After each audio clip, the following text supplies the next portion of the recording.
If you're planning on buying any cards from TCG Player, make sure you use our affiliate link right here in the description of our video to help support the channel. It's the best way to do it and it's free. And if you need any code cards, make sure you check out Potown Store for automatic email delivery and use code Tablemon for 5% off all your purchases. If you're from Europe, mealybotsgaming.com is a great option to get your cards from. They have all sorts of sealed products, merchandise, and all the sets available from Pokemon Sun and Moon upwards, including the latest Hidden Fate set. Don't forget to use Tablemon code when checking out to get a further 5% off from your final purchase.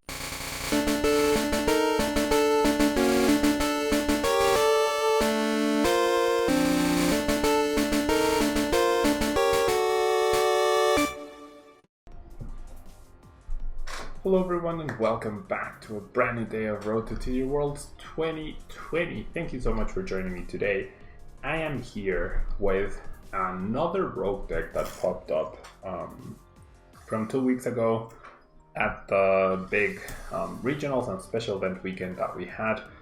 This deck had a lot of people wondering how it did so well, why it was so good, and we're here to take a deeper look at it. So it's based on Spiritomb, which we have featured before, and been super impressed with the card or the deck overall, but figured why not give this top 16 deck a try. Now the Building Spite ability where once you're in turn you may put 1 damage counter on this Pokemon, so that doesn't sound very impressive. However, with the Anguish Cry attack, you get to deal 10 damage plus 30 more for each damage counter on this Pokemon. So if you have 5 damage counters on the Spiritomb, the damage actually starts piling up quite quickly, and you're dealing 160 damage for a single energy with a non-GX attacker and potentially more with the Expert Belt, Hustle Belt, where if the Pokemon this card is attached to has 30 HP or less remaining, then it attacks to 60 more damage. So with a single Spiritomb you can potentially be dealing 220 damage, and if you top that off with the fact that you have Shrine of Punishment, no you don't, sorry. I don't know, overall it's a really good amount of damage to be dealing, and you can combine Spiritomb with the Ultra Beast package, I guess, with Buzzle and Nihilego.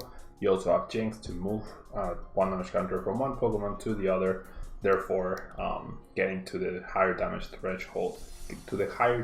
threshold much faster. And you also have Hoopa to help you with Malamar, Mew to help in random situations, and also played some damage counters here and there. We have the 1/1 Frostless line to help with all the fire that has been going around. Spiteful Sigh, you get to deal 20 damage, and you may put up to 7 damage counters on this Pokemon, 20 damage for each damage counter you decided to place in this way. And finally we have Icy Wind as well, which can be situationally useful with the sleep effect. Now outside of that we have Substrika to help us with dealing with things like Pidgeotto control, and we have a nice Ditto which can help us become like a second storage for the Frostless, but it can also become Ninetales. So although on Ninetales this Luminous Barrier can sometimes create some situations where your opponents are completely out of options to win, based on the fact that they only have tag teams or GXs in play, is especially relevant for the Guardian matchup. This two card combination immediately destroys Gardevoir Sylveon if you manage to pull it off, which is not necessarily super easy. Now we do rely on the Jirachi engine along with Professor Elms and Pokemon Communication to get the right Pokemon at the right time. Not as reliable as we had before with Nestvolds and Ultra Balls, that's why these sort of decks are definitely not as viable as before, but it seemed to work for this player in Germany. And then of course we have Power Plants to show off abilities.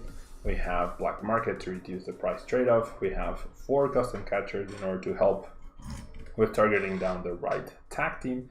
And we have our Adventure Bag to help us find the tool cards.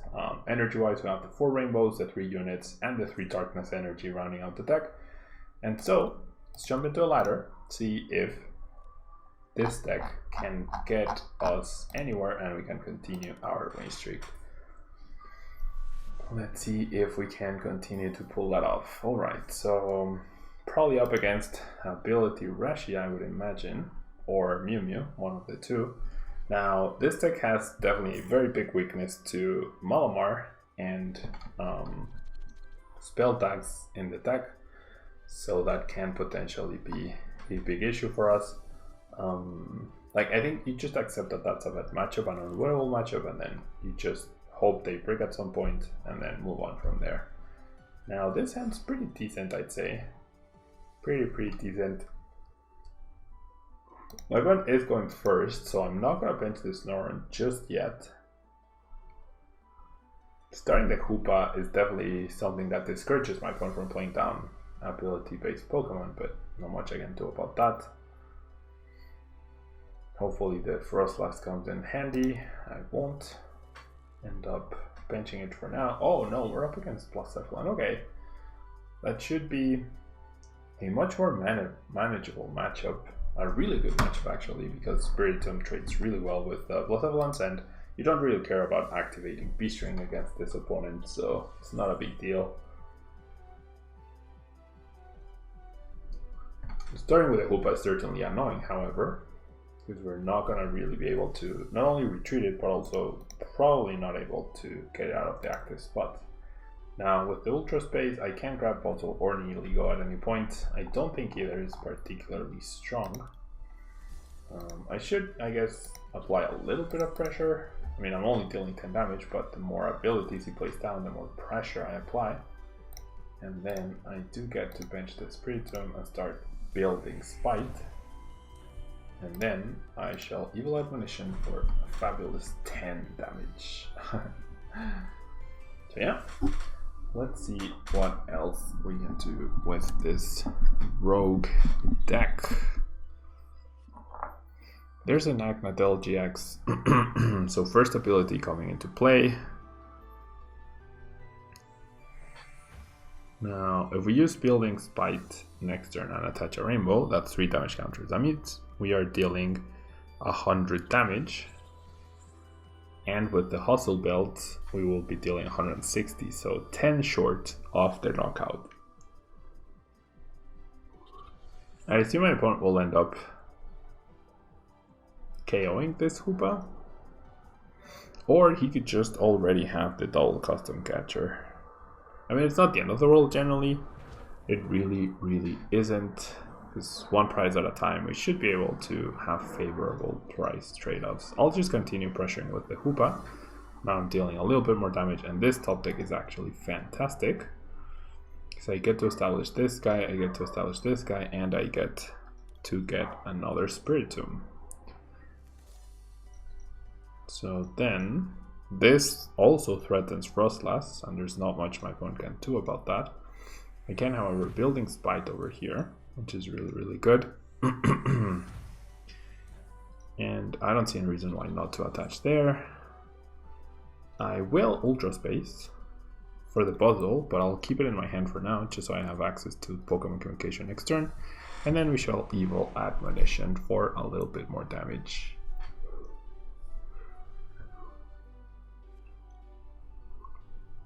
So yeah, honestly, this should be a pretty winnable matchup as long as you don't completely dead draw.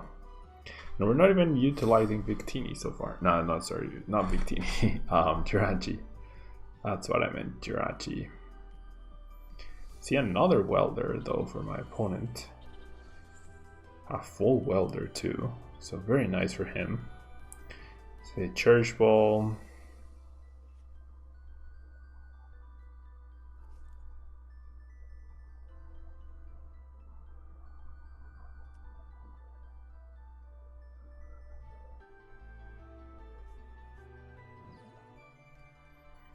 Decides to retreat and pressure with the Heatran. Completely okay with that. So let me just do some quick maths. If I go for Jinx, I can in fact take a knockout, correct? 4 damage counters means 130 damage, and then the Expert Belt makes it 160. So I'm pretty sure this is right. I honestly don't remember if the Jinx was available in the deck or not. I'm hoping it is. It is. Perfect. Perfect. So we'll go ahead and bench. We will attach the Expert Belt, and then we will Cynthia. And then we shall Cynthia. Still no Stadium for us. Also no, like, other attacker. which is kind of annoying.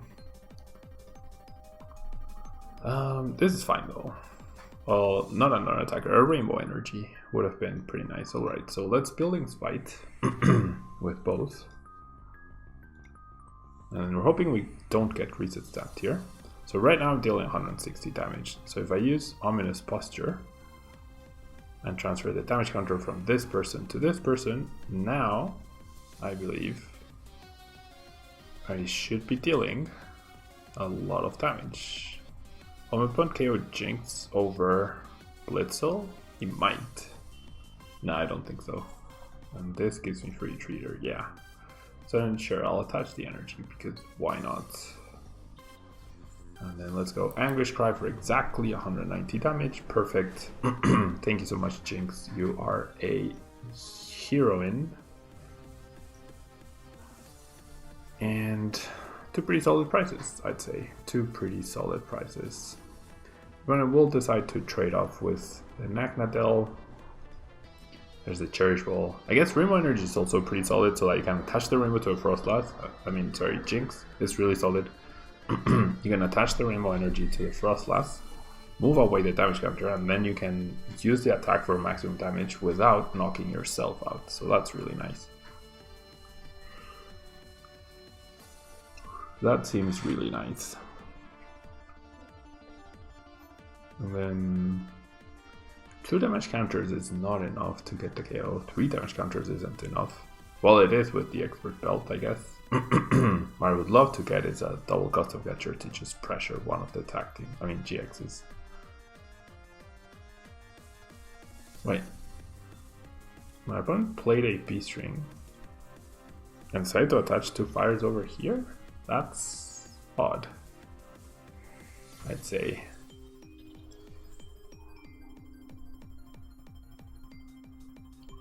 We'll get this knockout. It's really no big deal. It's really no big deal, I think. At some point, and wow, that's just beautiful. Okay, so we're definitely playing Power Plant. And I'm definitely going after the Blacephalon, I'd say, to get ahead in the price trade-off. So if that's going to be the plan, I should go for more.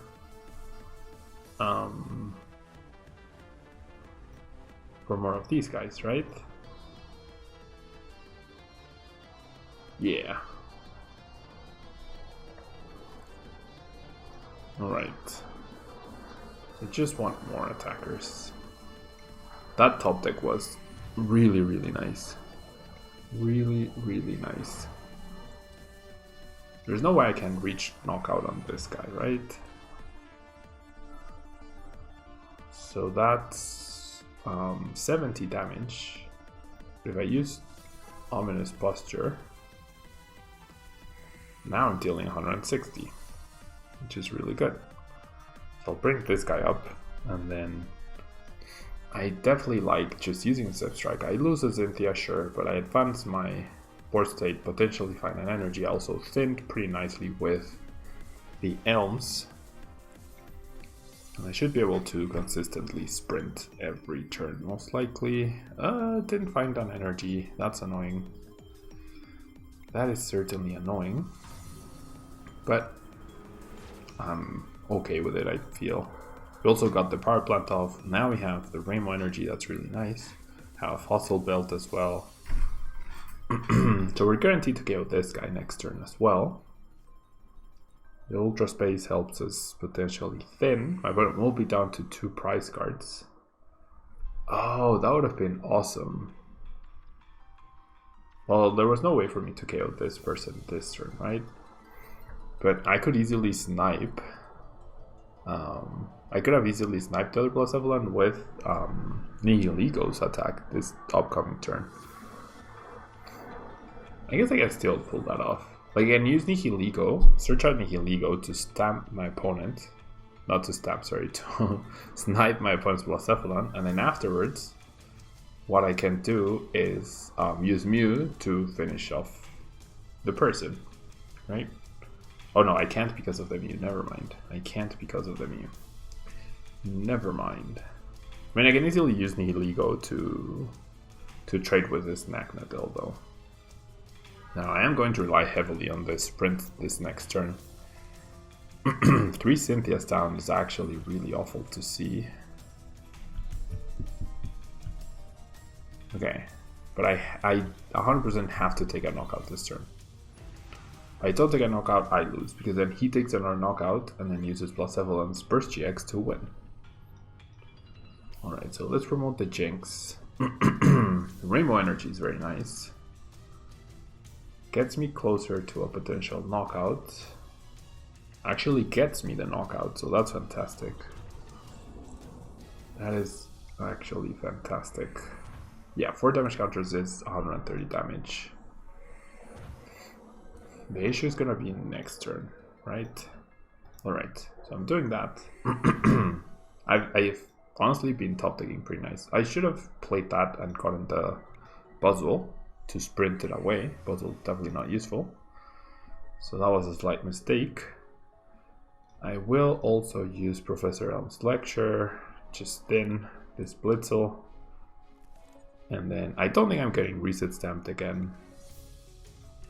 I feel like playing down the Mew is going to be pretty useful to protect the Ditto, because I have game next turn. I have game next turn with Frostlass if I attack this guy or this guy, which are the 2 things that can get prizes, or the Mew. I mean the Mew. So yeah, my opponent promotes to +7. We have game in hand. These 3 cards are indeed game. Don't believe we're gonna get reset stamped again. We might get reset stamped, but it seems unlikely. Those sort of decks only usually play one of them, one reset stamp. So it should be good, I think. Yep, there we go. So decides to use Bursting Burn. That's enough to get the knockout. So if I don't win this turn, my opponent wins this turn. So the Jinx is gonna come in clutch, because that way I move the damage counter away from the Frostlass. And you can see I chose to Pokecom away the Blitzel instead of the Ninetales. So this was a best of 3.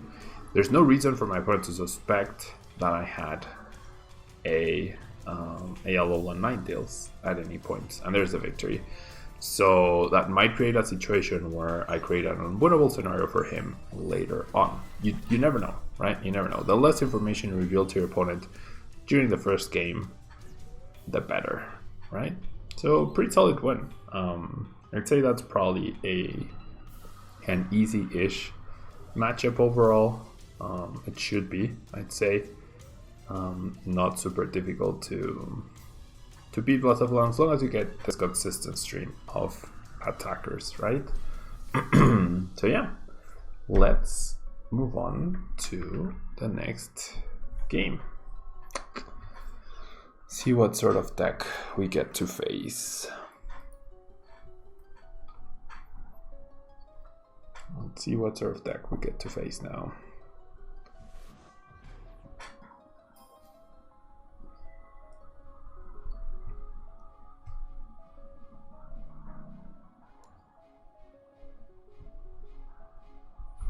So PokeStars007 is calling the coin flip. Sounds good to me. Sounds good to me. We win the coin flip, however, definitely want to go first. That means we get an extra turn of Building Spite, an extra turn to set up. There's absolutely never any reason to choose to go second, except maybe with Green Streshy. But this weekend at the league I played in top 8, I won the coin flip. I went first and I lost that game. Then in game 2 I chose to go first, and in game 3 my opponent actually chose to go second in the Mewtwo mirror match. That made absolutely no sense to me. Alright, so it seems like we're up against Pidgeotto control. That's gonna be extremely annoying. And if I had a Spiritomb, I wouldn't feel so bad about sending away these cards, but not great. Definitely not great. Jeez, what the... Alright. So... this is, in fact, awful. Not gonna lie. This is, in fact, awful. I mean, I do get to sprint with Substrika. That will get me a little bit further. And I guess I need to sprint, right? I shouldn't, well, does it matter? Yeah, it's fine to have grabbed Fossil Belt. I might be able to win, honestly. I might just be able to win here. All I need to do is take a KO every turn, right? That's all I need to do. And my hand definitely allows for that if I go for the Jinx. Alright, I'm gonna Professor Elm's Lecture. Okay, definitely grabbing the double Spiritomb. And whatever else is becoming the Substrika person, so it's fine. Alright, so I'll bench the two people and then attach these two things and then attach this here. I might actually be able to beat PG Control with this deck because I should have enough energies, right? I should have enough energies to where I can pull this off. So I'll evolve. Now the question is, do I attach the energy or not? I think I do, right? Getting a 2-hit KO on this guy is also perfectly okay. So I'm gonna go ahead and sprint. Not the best hand at all, but not the worst either. So do I wanna set up the Jinx? I feel like I do wanna set up the Jinx. Because then my damage output goes from 40 to 70. And then with one more Building Spite, I guess I would get the KO next turn anyways. So I'm gonna hold. I try 40 and the next turn I go Building Spite, grab the Jinx, move the damage counter. And that's 100 plus the 60. Yeah, that's the KO. So I'm fine with this. This also puts like less pressure on my opponent to maybe consider using the Taenon Liza. So we'll see. We'll see what happens here. We shall see what happens. So we see Hapu, interesting. Interesting supporter choice, trying to improve upon the deck's original supporters. I'm not sure I like Hapu in this deck too much. So my opponent does run Faba. And he discarded Faba, Water, Reset Stamp, and Custom Catcher.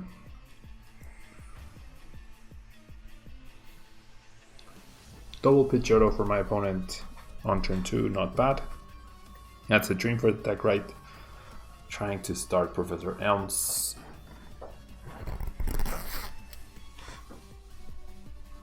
And then we see a pass. So now we're definitely going to get the KO here. Gonna go ahead and Building Spite.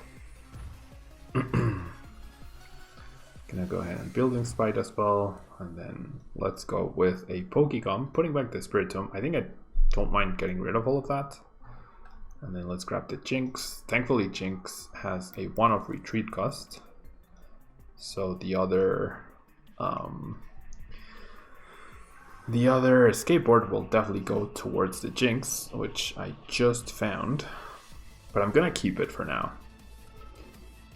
And then this rainbow is just icing on the cake. I'm gonna keep it though in my hand.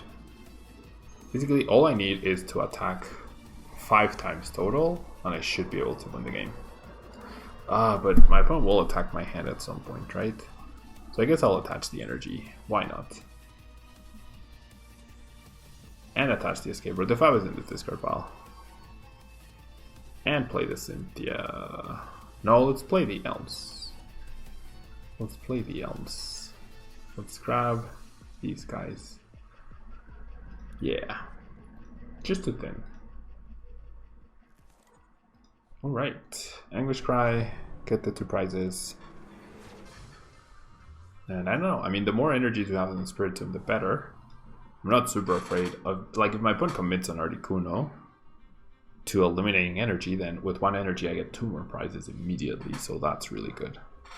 Wow, does this deck actually have a good Pidgey matchup? It feels like it does. It feels like it should. Oh, is my opponent going to quick attack me? Is my opponent actually going to use quick attack to try and knock me out? That's actually a little bit scary.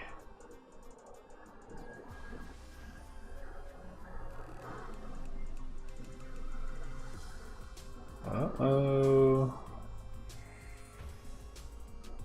I mean, no, I won't just evolved, so that's not going to happen. If it did, I'm still 1 energy away. Like, it is a good way to eliminate 2 energies.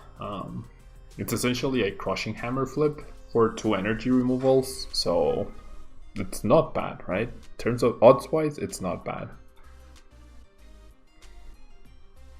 There's a Mars. Discards a Blitzel, that's perfectly fine by me. Double Oranguru is also playing Switch, surprisingly. So Hapu, Faba, and Switch. A few cards that you do not expect to see too commonly for this deck. Like I said, all we need to do is attack 4 times now. That's all we need to do. All we actually need to do. And what I'm going to do is I'm going to Building Spite with this Spiritomb.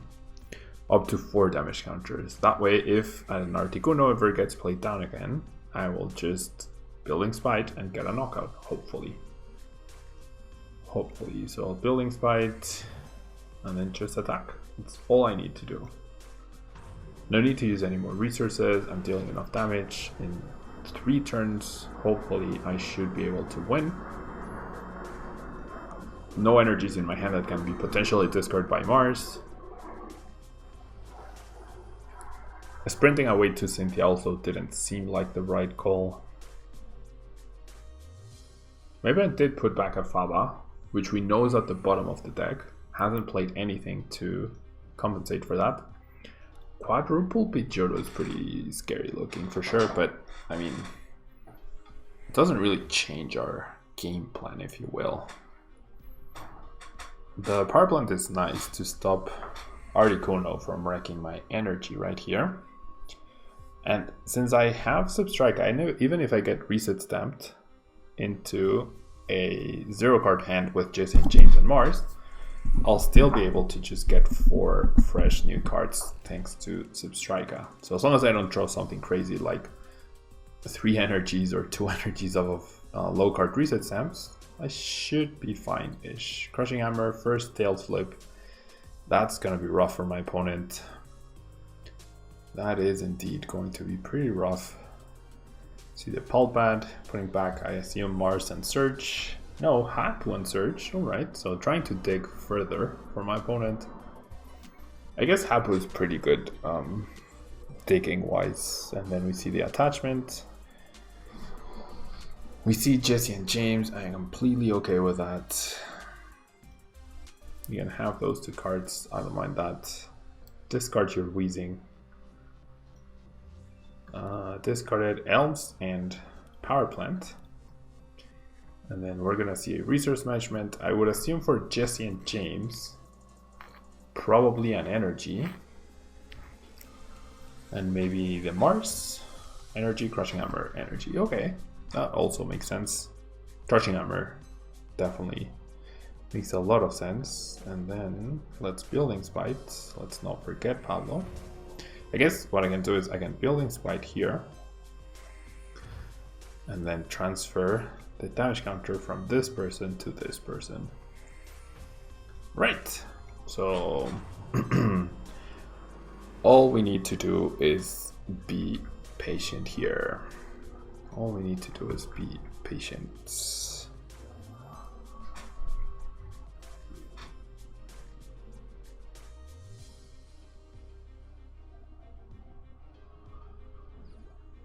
And this, yeah, we've been super cost effective resource-wise against this deck. With only 2 energy, we've been able to take 4 prize cards. Obviously, it helped that my opponent started Articuno. Obviously, that definitely helped.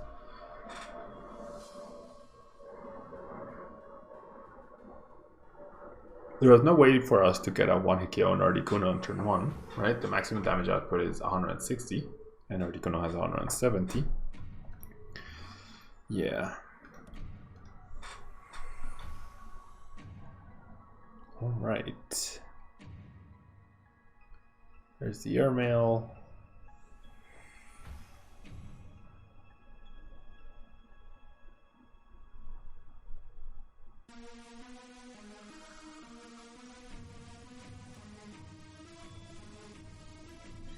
Multiple airmails, of course.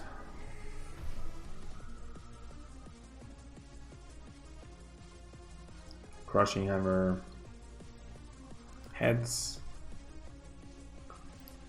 Not the biggest of deals. I mean, if my opponent plays a Faba now, that would be extremely annoying. I would end up getting pushed towards playing resources down. What I don't want to do though is bench anything that doesn't have an escape board or isn't a Spiritomb with a Hustle Belt attached. That's something I don't want to happen. So I will not be benching the Jirachi because I'm out of skateboards. Okay, so Custom Catcher, this does force me to find an energy, right? This does definitely force me to find energy, and there's a reset stamp. So I haven't done that much deck thinning, which could be problematic. Sky Pillar, not intending to attack the bench. Jesse and James, Custom Catcher and Jirachi, I honestly don't care about that. Can we find an energy though? That's the question. Can we find an energy right here? Chip Isaacs. I mean, whenever we top deck, even if it's a bad card, we have the Sprint. Doesn't even get to his resource management. I top deck Snorunt. I'll go ahead and Sprint. Got an energy, awesome. A basic energy, which is even nicer, right? And then let's just Anguish Cry. My opponent with a 0-card hand, no Oranger in play. I am liking my odds here. I am liking my odds. Didn't put back the reset stamp either, so I should be able to keep my hand, which has an energy, which should be enough to win the game, even if he flips heads here. That'll give him hope, right? That will definitely give him hope. That will definitely give my opponent hope. It's fine though. It's generally fine. It is generally fine. I fully expect to just outright win next turn. Fully expect to just outright win next turn.